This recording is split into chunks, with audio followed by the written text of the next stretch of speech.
ሰላም ጤና ይስጥልኝ ክቡራን ተመልካቾቻችን ከኢቲቪ ፓርላማ ቻናል ወደ እናንተ እየደረስን እንገኛለን። በዛሬው ስለ ህግ ፕሮግራማችን በስድስተኛው ዙር የህዝብ ተወካዮች ምክር ቤት በአምስተኛ ዓመት የሥራ ዘመን በ21ኛ መደበኛ ጉባኤው የህብረት ሥራ ማህበራት ማሻሻያ አዋጅን አዋጅ ቁጥር 1416/2018 አድርጎ በሙሉ ድምጽ አጽድቋል። ይህንን ማዕከል አድርገን ሀሳቦችን ልናነሳ በህዝብ ተወካዮች ምክር ቤት የግብርና ጉዳዮች ቋሚ ኮሚቴ ዋና ሰብሳቢ የሆኑትን የተከበሩ አቶ ሰለሞን ላሌ በስቱዲዮ ጋብዘናል። እንድትከታተሉን የአክብሮት ግብዣችን ነው።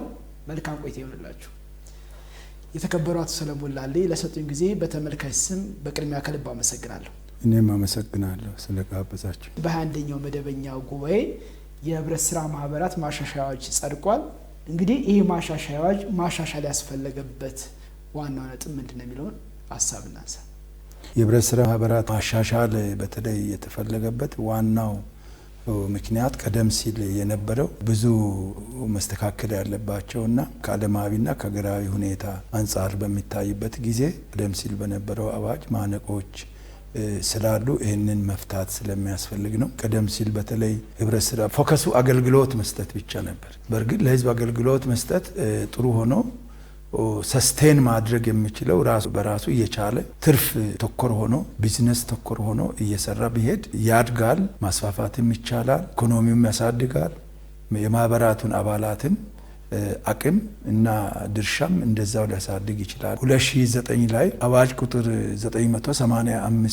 985/2009 ተብሎ የህብረት ሥራ ማህበራት አዋጅ ታውጆ ነበረ። ይህ አዋጅ አሁን ከታወጀ አፕሮክሲሜትሊ ሲታይ ወደ 10 ዓመት ይደርሳል ማለት ነው። በዚያን ጊዜ አዋጁ በእርግጥ በሚያሰራ መልኩ ታውጇል።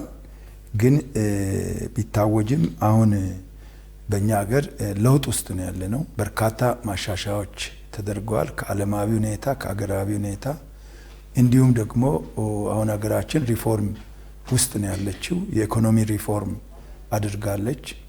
ሀገር በቀል የኢኮኖሚ ሪፎርም አድርጋለች እና ይሄንን አያውቀውም 985 ህዝባር 2009 አዋጅ የሀገር በቀል ሪፎርሙን አያውቀውም። ሀገር በቀል ሪፎርሙ የያዛቸውን እሳቤዎች አላካተተም። እንዲሁም ደግሞ የግብርናና ገጠር ልማት ፖሊሲ በቅርብ ጸድቋል። ይሄ የግብርናና ገጠር ልማት ፖሊሲ የጸደቀው ብዙ አቅጣጫዎችን ከዚህ ከማክሮ ኢኮኖሚው ሪፎርም ጋር ተናቦ በሚሄድ መልኩ ነው የግብርናና ገጠር ልማት ፖሊሲ የጸደቀው እና ይሄ ፖሊሲ የጸደቀው በቅርብ ስለሆነ የፖሊሲ እሳቤዎችን ፖሊሲ ውስጥ የተቀመጡ አቅጣጫዎችን አያካትትም።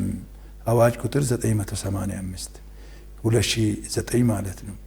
ከዚህ የተነሳ በተለይ በፖሊሲው ላይ የተቀመጡ የህብረት ሥራ ማህበራት የግብርና ምርት ማሳደጊያ ግብአቶችን፣ አዳዲስ ቴክኖሎጂዎችን ለምሳሌ ሜካናይዜሽን ግብአቶችን አምጥቶ ለአርሶ አደሩ መስጠት እንደሚችል፣ ይሄ ብቻ አይደለም ሌሎች ግብአቶችንም በስፋት በተለይ በቢዝነስ ኢንቨስትመንት ላይ ማህበራትን መሳተፍ እንደሚችሉ በፖሊሲው ላይ አቅጣጫ ተቀምጧል። የፖሊሲ አቅጣጫ ይሄ ብቻ አይደለም፣ አላስፈላጊ የገበያ ሰንሰለቶችንም በማሳጠር የሀገሪቱን ኢኮኖሚ ማሳደግ እንደሚገባ፣ የሀገር ውስጥና የውጭ ሀገር ንግድ ምርቶችንም ግብአትን በተመለከተ ማሳደግ እንደሚገባ፣ እንዲሁም ደግሞ ህብረት ሥራ በአዋጅ ቁጥር 985/2009 ላይ ከተቀመጠው ድንጋጌዎች ባለፈ አሁን ከደረስንበት ደረጃ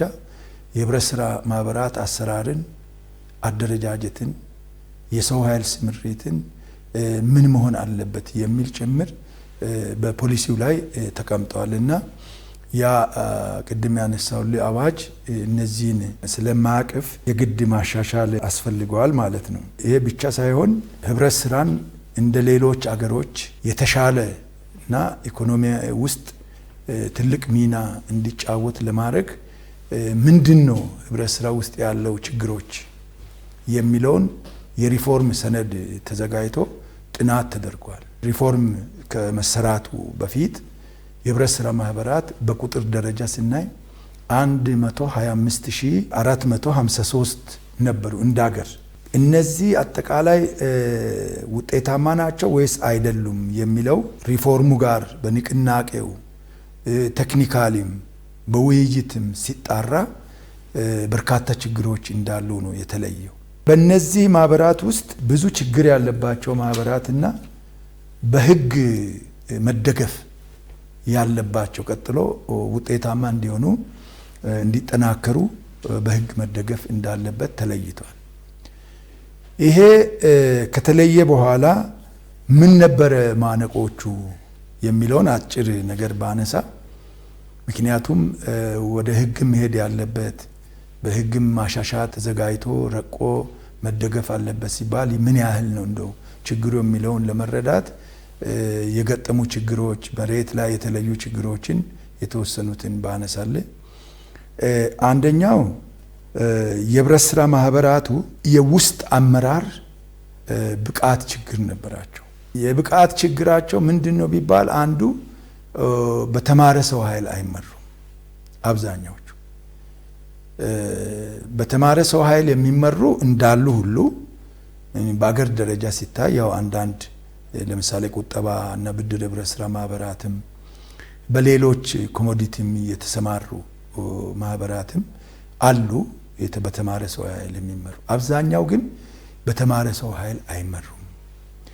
ከዚህ የተነሳ ዘመናዊ ቴክኖሎጂ ተጠቅመው ዓለማዊ ሁኔታ አገራዊ ሁኔታ አውቀው ለይተው ማህበራትን ተወዳዳሪ ለማድረግ በአገር ደረጃ ከማህበራት በገበያ ተወዳዳሪ በዓለምም ተወዳዳሪ የሆኑ ሸቀጦችን ተወዳዳሪ የሆኑ ግብርና ምርቶችን ለማቅረብ በቂ የሰው ኃይል አቅም ያለው የሰው ኃይል የተማረ የሰው ኃይል ያስፈልጋቸዋል። አጠቃላይ አቅዶ ገምግሞ የአጭር ጊዜ እቅድ፣ የረጅም ጊዜ እቅድ፣ የመካከለኛ ጊዜ እቅድ አውጥቶ ተገቢ የሆነ የክትትልና ቁጥጥር ስራ፣ ተገቢ የሆነ የሬጉላቶሪ ስራ ሰርቶ ማህበራትን ፕሮሞት የሚያደርግ ኃይል አስፈለገ ማለት ነው። ከዚህ የተነሳ ይህንን በህግ መደገፍ ያለበትና እንዲሁም ደግሞ በኢንቨስትመንትን በማካሄድ በነፃ ገበያ ስርዓት ውስጥ ማህበራት ተወዳዳሪ ሆኖ እንዲወጡ ለማድረግ ይሄ ሰው ኃይል በተማረ መተካት እንዳለበት ተለይቷል። ይሄ ብቻ አይደለም፣ ሌላው የአደረጃጀትም ችግር ነበረባቸው። ይህን አደረጃጀት በተበታተነ ሁኔታ ያሉትን ወደ አንድ በማምጣት በተመሳሳይ ስራ ላይ የተሰማሩትን አንዱ ጠንካራ ሆኖ ሌላኛው ግን በራሱ መቆም ያልቻለ በሰው ኃይል አቅምም በካፒታል አቅምም የደከመ ጠንካራው ጋር በመውሰድ ማቀላቀል ስራ መስራት እንደሚያስፈልግ ታመነበት። መቀላቀል ሲባል በአዲስ አይደራጅም።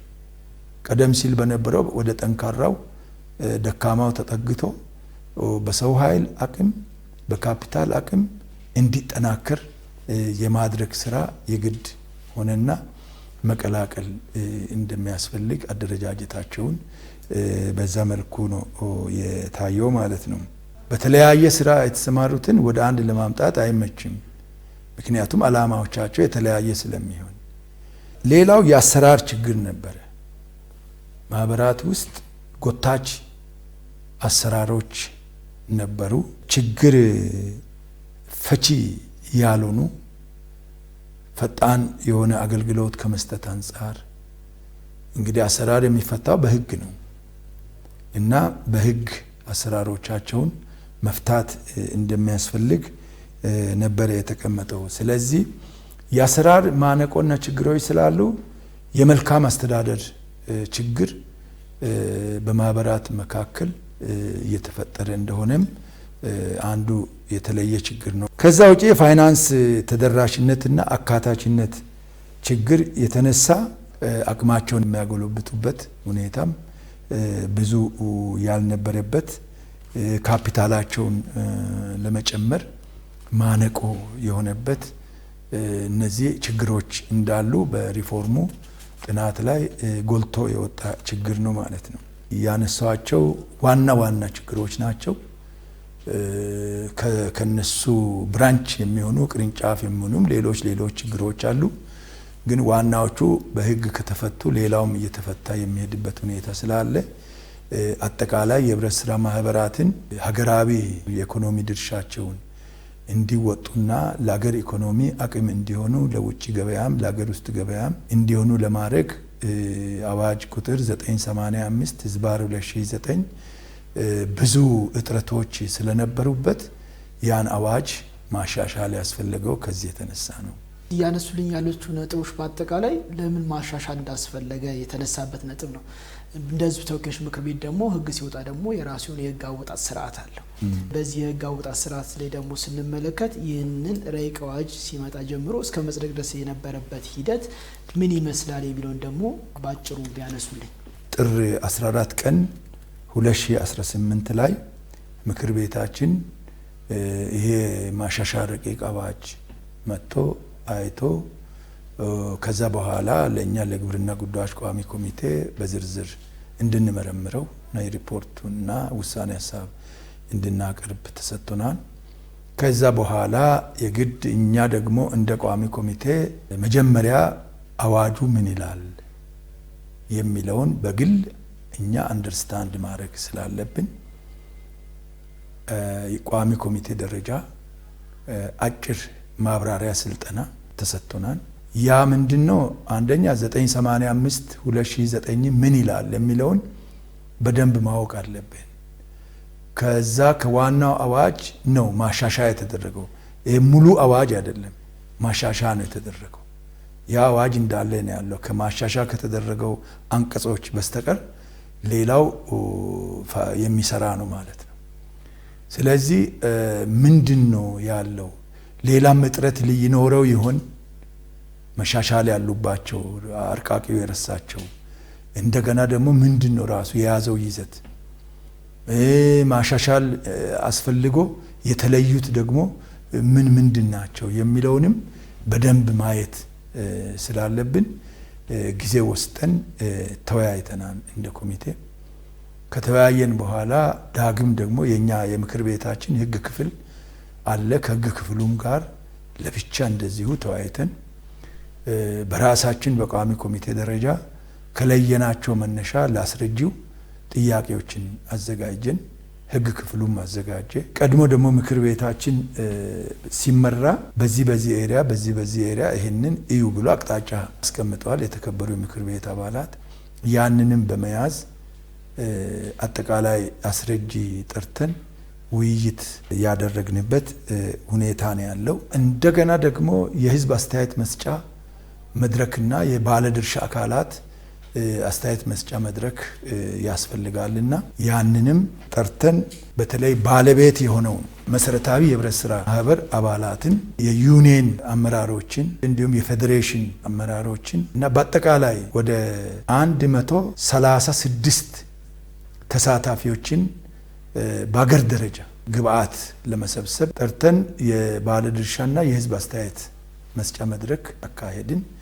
ይሄንን ያው ካካሄድን በኋላ በርካታ ግብአቶች ከአባላት ማለት ከህብረት ስራ ማህበር አመራሮችና አባላት አግኝተናል። ከዛ በኋላ ካገኘናቸው ግብአቶች መነሻ ውሳኔ ሀሳቡን አዘጋጅተን ውሳኔ ሀሳቡ ላይ በደንብ ተወያይተን ይሄ ህግ ማሻሻያው በተለይ የህብረት ስራ ማህበራትን አገራችን ከምትፈልገው የኢኮኖሚ ድርሻ እንዲጫወቱ የሚያደርግ ነው ወይ? አሁን ይሄ በተለይ 985ን በአግባቡ የሚያጠናክር ነው ወይ? የሚገነባ ነው ወይ? ከዚህ በኋላ ቶሎ ለማሻሻል የሚጠይቅ ነገር አይመጣም ወይ?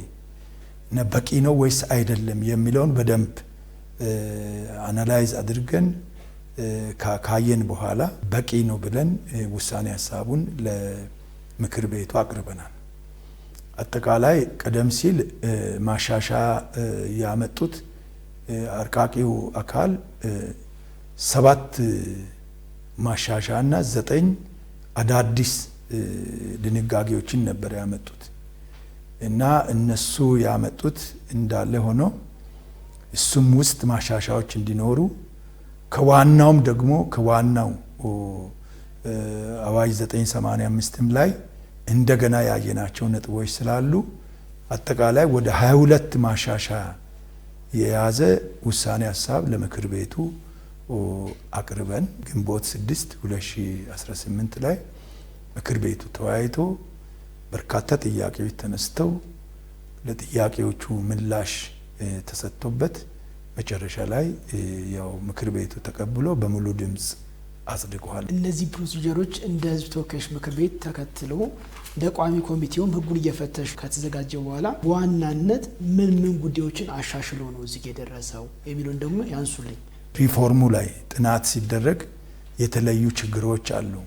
ዋና ችግሮች ከነዛ ችግሮች በፊት ያው የቃላት ማሻሻያዎች አሉ። ትርጉሞች ላይ ማሻሻያ አርቃቂው አካልም አምጥቷል። እኛም ጋር የተወሰኑ ትርጉም ማሻሻያዎችን አድርገናል። ዋና ስትራቴጂክ የሆኑ ጉዳዮች መፈታት ያለባቸው አዋጁን የሚገነቡ ምንድን ናቸው የተሻሻሉት የሚለው አንደኛና ዋነኛው በሪፎርሙም ላይ የታየው አዋጅ 985ም ቀደም ብሎ ያልፈታው የህብረት ስራ ማህበራት የአመራር ስርዓት ስል በተማረ የሰው ኃይል መመራት አለበት።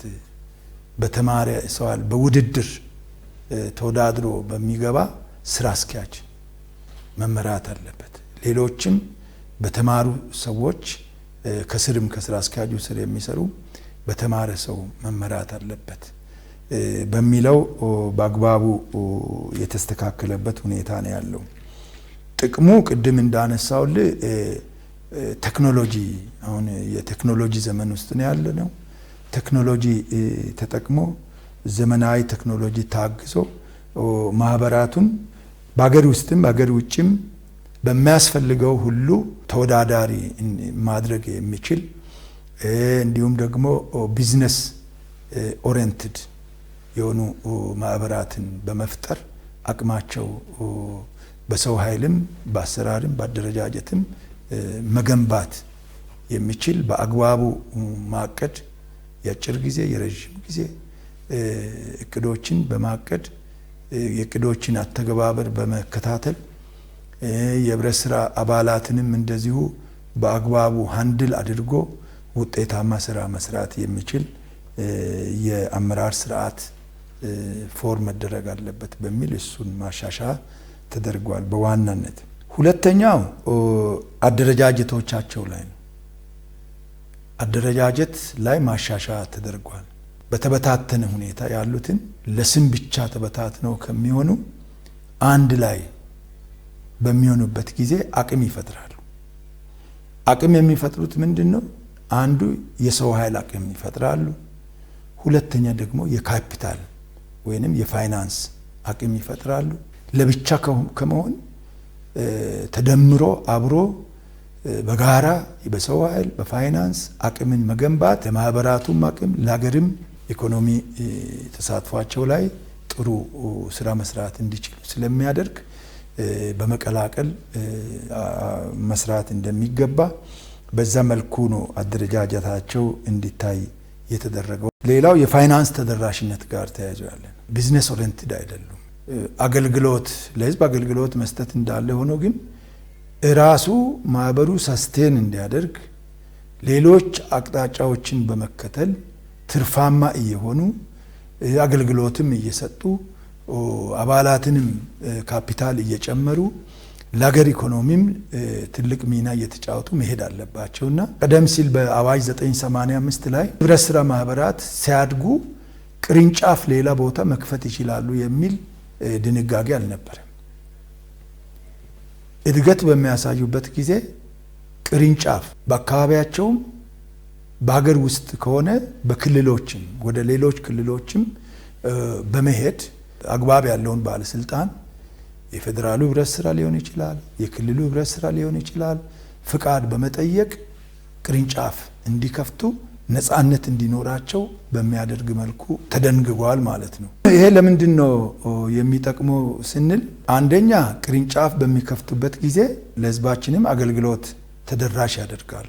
ሁለተኛ ደግሞ ለራሳቸውም ያመረቱትን ምርት የመሸጫ ቦታ በስፋት አስፍተው የገቢ ምንጭም በዛው ልክ ማሳደግ ይችላሉ እና የፋይናንስ ወይም የካፒታል አቅማቸውን በዛ መልኩ ማሳደግ ስለሚያስፈልግ ቅርንጫፍ እንዲከፍቱ በህግ ፈቃድ ተሰጥቷቸዋል ማለት ነው። ሌላው ቀደም ሲል የነበረው አዋጅ በኢንቨስትመንት ላይ ህብረት ስራ ማህበራት እንዲሰማሩ አሰራር የለውም፣ ፈቃድም የለውም፣ አላስቀመጠም። በዚህኛው ግን ማህበራት ለአገር በሚጠቅም መልኩ ለማህበራቱን በሚጠቅም መልኩ በኢንቨስትመንት ላይ መሰማራት እንደሚችሉ ተቀምጧል። ይህንን በጋራ ማህበራት የራሳቸው ድርሻ ይኖራል፣ ኢንቨስተሮችም የራሳቸው ድርሻ ኖሮ ሼራቸውንም ግልጽ ባደረገ መልኩ ተቀምጧል። ለምሳሌ የጋራ ኢንቨስትመንት ከማህበራት ጋር ባለሀብቶች ሼር በሚያደርጉበት ጊዜ ባለሀብቶች ድርሻቸው 40% ነው የሚሆነው፣ ማህበራት 60% በሚሆን መልኩ ነው የተደነገገው። ይሄ ዝም ብሎ ከመሬት ተነስቶ ሳይሆን ሌሎች የህብረት ስራ ማህበራት ላይ የጋራ ኢንቨስትመንት ተጠቅሞ ያደጉ ለምሳሌ ከህንድ ይሄ ተሞክሮ ተወስዷል፣ ከኬንያም እንደዚሁ ይሄ ተሞክሮ ተወስዷል። ስለዚህ ከሌሎች ሀገሮችም ረቂቁን ያዘጋጀው አካል ሄዶ ጠይቆ በአካልም ሄዶ የተሞክሯቸውን ጭምር ማህበራቱም ጋር በመሄድ እነሱን የሚያደራጀው አካልም ጋር በመሄድ በደንብ ተሞክሮ ወስዶ 40/60 እንደሚያዋጣ ኢንቨስተሮች የሚያቀርቡት አንደኛ እውቀት ያቀርባሉ፣ እንዲሁም ደግሞ ቴክኖሎጂም ያቀርባሉ፣ የፋይናንስ አቅምም እንደዚህ በዛው ልክ ያመጣሉ ማለት ነው። ማህበራት የመሬት አቅርቦቱን የሰው ኃይሉን ፍቃድ ያስፈቅዳሉ። ከዛ በኋላ መጥተው ባለሀብቶች መግባት ብቻ ነው። ውል ተፈራርመው ይገባሉ፣ ተጠቃሚ ይሆናሉ ማለት ነው ማህበራት እና ኢኮኖሚያቸው የማህበራት ያድጋል፣ ኢንቨስተሮችም በዛው ልክ ተጠቃሚ ይሆናሉ እና ይሄ በጣም ጠቃሚ እንደሆነ ተረጋግጧል። እኛም መሬት ላይ ስንከታተል አይተናል። ከዚህ የተነሳ በጣም ተጠቃሚ እንደሆኑ በተጨባጭ አረጋግጠናልና ይሄ አንቀጽ አቅማቸውን እንዲደግፍ የሚያደርግ እና የፋይናንስ እጥረቶቻቸውን የካፒታል አቅም ችግራቸውን በሚያሳድግ መልኩ የተረጋገጠ ስለሆነ ይሄኛውም በድንጋጌው ላይ ተካቷል ማለት ነው። በሌሎች ዘርፎችም ኢንቨስት ማድረግ እንደሚችሉ ለምሳሌ በግብርና የሜካናይዜሽን እቃ ከማቅረብ አሁን በዚህ ዘመን እርሻ የድሮ ኋላ ቀር እርሻ አርሰን የኢትዮጵያን ግብርና ማሻገር አንችልም። ከዚህ የተነሳ ሜካናይዝድ የሆነ እርሻ ማረስ ግድ ነው የሚሆነው። ጥቅሙ ምንድነው? ምርትን በብዛት በፍጥነት በጥራት ለማምረት ሜካናይዜሽን እጅግ በጣም ወሳኝ ነው። ከዚህ የተነሳ ይሄንን መንግስት ብቻ ሜካናይዝድ ለማድረግ የሜካናይዜሽን ኢኩፕመንት መንግስት ብቻ አምጥቶ ለመስጠት ይከብዳል። ስለዚህ ህብረት ስራ ማህበራትም በዛው ልክ ፍቃድ አግኝተው በህግ ፍቃድ አግኝተው የጋራ ኢንቨስትመንት ከባለሀብቶች ጋር ካደረጉ ቶሎ ሜካናይዝድ ማድረግ ይችላሉ። እርሻንም ጭምር ለሀገርም ጥቅም ነው፣ ለአርሶ አደሩም ጥቅም ነው፣ ለማህበራትም ጥቅም ነውና በሜካናይዜሽን እቃዎች ከማቅረብ አንጻር ሌሎች የፋብሪካ ከመክፈት አንጻር ትራንስፖርት ዘርፍም ላይ መሰማራት እንደሚችሉ ማዕድን ቆፍሮ አውጥቶ ፕሮሰስ አድርጎ ከማቅረብ ጋርም ህብረት ስራ ማህበራት መስራት እንደሚችሉ በኮንስትራክሽን ዘርፍ እንደዚሁ መስራት እንደሚችሉ በቱሪዝም አገልግሎትም ማህበር አቋቁሞ መስራት እንደሚችሉ በሚፈቅድ ሁኔታ ተመቻችቷል ማለት ነውና ተደንግጓል። ይሄ የሚጠቅመው አንደኛ ለማህበራቱ የፋይናንስ አቅም ለመጨመር፣ ሁለተኛ የሀገር ኢኮኖሚንም ለማሳደግ፣ የኢንዱስትሪ ምርትንም ለመጨመር፣ የግብርናን ምርትና ምርታማነትንም ለማሳደግ ትልቅ ጠቀሜታ ስላለው የፋይናንስ አቅማቸውን ችግር በዛ መልኩ ለመፍታት እንደዛ ተቀምጧል ማለት ነው። ከዛ ውጪ አቅማቸውን ለመጨመር ከአባላት ውጪ እጣ መግዛት ሌሎች እንዲችሉ ጭምር ነው የተደነገገው። የሚፈልጉ ባለሀብቶች አንዳንድ ህብረት ስራ ማህበር ላይ ሄዶ እጣ ገዝተው ሙሉ አባል አይደሉም፣ ግን ትርፍ መጋራት እንዲችሉ በዛ መልኩ ተደንግጎ ተረቋል። ይሄ ምንድነው የሚጠቅመው? ለማህበሩም ትልቅ ጥቅም አለው። በዚህ መልኩ በአንዳንድ ሀገሮች ከታየው ተሞክሮ አንጻር በፍቃደኝነት በቅንነት ማህበራትን ለመደገፍ አብሮም ለመስራት አንዳንድ ባለሀብቶች የማህበራቱ አቅም እንዲጨምር ለማድረግ ሄዶ አባል የሚሆነዋል። ይሄ ሲኖር ደግሞ በህግ ፍቃድ ከሌለ አስቸጋሪ ነው የሚሆነው። ሌሎች ሀገሮች ላይ በዛ መልኩ ታይቷል እና ይሄንን በእኛም ሀገር ደንግገን ካስቀመጥን የማህበራቱም አቅም መገንባት ይቻላል። ባለሀብቶችም ሀገርን በዛ መልኩ ሊደግፉ ይችላሉ በሚል መልኩ ነው ተደነገገው።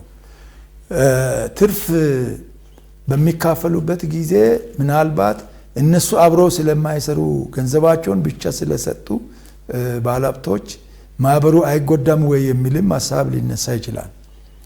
በሁለት መልኩ ነው ትርፍ የሚከፋፈሉት፣ በተሳትፎና በገንዘባቸው ልክ ነው። ተሳትፎ ሲባል አብሮ በመስራት ለምሳሌ አሁን የቡና ህብረት ስራ ማህበር ብንወስድ ቡና የሚያመርቱ ባለሀብቶች አሉ። መሬት ላይ አልምተው ቡና አልምተው የቡና ምርትና ምርታማነት ለማሳደግ የሚሰሩ ባለሀብቶች አሉ። እነሱ ቡናቸውን የሸት ቡና ወስደው ለማህበሩ የሚሰጡ ከሆነ ተሳትፏል ማለት ነው።